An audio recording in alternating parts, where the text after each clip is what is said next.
You you saved Charlotte's life, Dad. I'm not gonna stop saying that.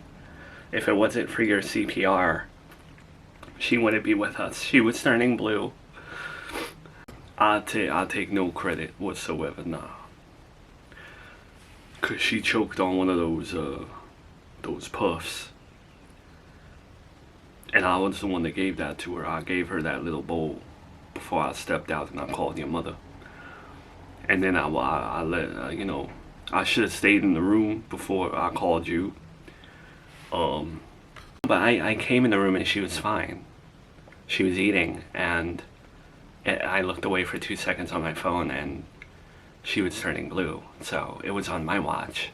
So don't feel bad. You're the one that, you saw that the ambulance got there, what, 3-4 minutes later? She would have been dead. She would have been dead, Dad. You saved her life.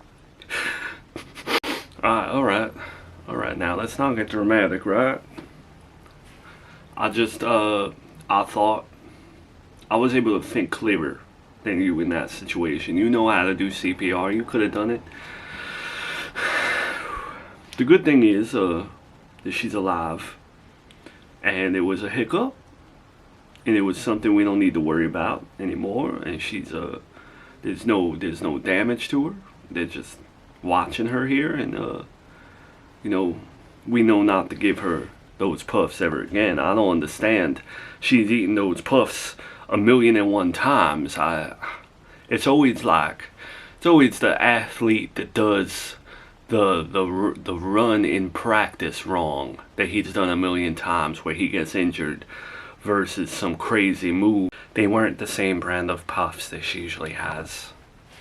My mother-in-law, Mill, she brought them, and I didn't think anything of it. I didn't think there was going to be much of a difference, but obviously she can't eat that brand. It's happened with yogurt melts before. I have bad luck with kids and choking. I need to invest in one of those the things that you put over their face and you pump or whatever, life hack. But I have you, so I mean, you didn't even do CPR. You did the Heimlich, no? I did CPR for like 2 seconds before I realized, no, this is gonna hurt her, and I think she might be choking because I could see the blockage. But yeah, then I did the Heimlich. And I hope beyond all hope that I never have to do that again. So maybe you should invest in that life hack if she does have an issue with choking. Good thing is, Junior didn't see any of it. He's seen enough in his life. I don't care that you're not going to take credit for any of this. You did save its life, her life. I'm so grateful that she's alive. Don't make fun of me for cutting up her food. I am cutting her food up like a chef that minces garlic. Yeah, so don't get on me when I get on you about, hey, make sure she chews that, because I'm gonna be one of those grandparents now. I never want to hear you cry like that again, and I never want to hear her not making noise ever again.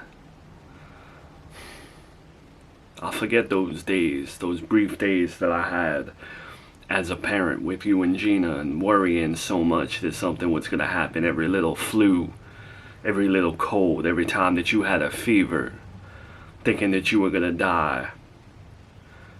You don't think you're going to ever experience that stuff once you hit sweet 16, and then you start worrying about them driving and just walking home from so-and-so.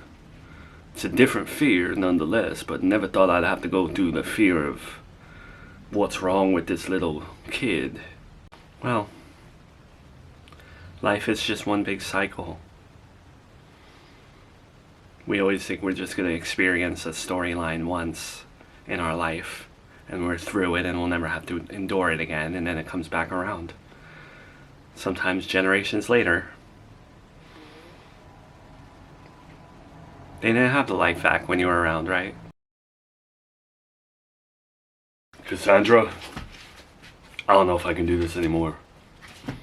From what I found out, from what I'm hearing, you and Jacob did have relations. Your best friend that I had no idea about. You guys did hook up, and you lied to me. And where did you hear that? Melissa told me. Face to face. Gave me a heads up. Very nice thing to do. Didn't have to do that. So you hear something like this, and you don't even come to me. The first thing that you do is accuse me and speak to me like this. There's zero trust. There's zero, hey, let me check with her first. Why should I? What the hell does Melissa Cartwright have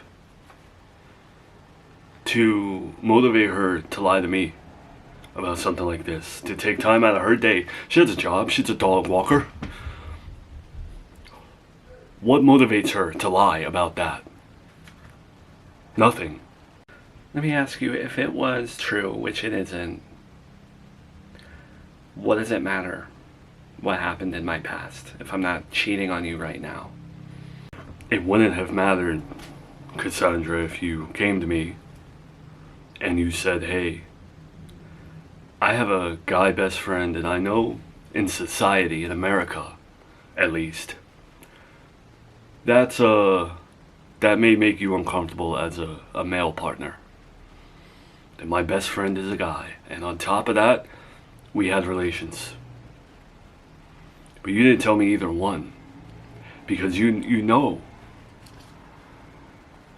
As a man who claims that he's okay with me being a stripper, no, I wouldn't assume that there would be a problem with that, with you. Call me crazy. Yeah, well, getting a call from Miranda. Give me a second. Hello? Is she alright? Why is she in the hospital? Alright, what hospital are you in? I need to get there. Okay. Alright, thank you. Thank you for letting me know. My niece is in the hospital. She had a choking incident. So I have to go. Of course. I do hope that everything's okay with Charlotte, and I will say a prayer for her. And I can't believe I have to say this after knowing you since you were a kid. But I guess you really don't know someone. And I guess storybook endings don't happen. And I guess everything that I helped you get through, doesn't matter either. Because when I'm going to say next, I mean, don't come back. I won't be. Brian? What? I was the one that told Melissa that me and Jacob had sex before. And I lied to her. I lied about every little bit.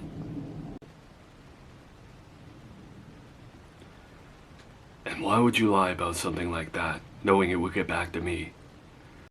Because I knew it would get back to you. And I wanted to see how you would react. And you put everyone and every thought and every piece of rumor before me. You don't love me. You don't trust me. And you're looking for every excuse to run back to Miranda. So there it is. You can have it. Well, your plan succeeded.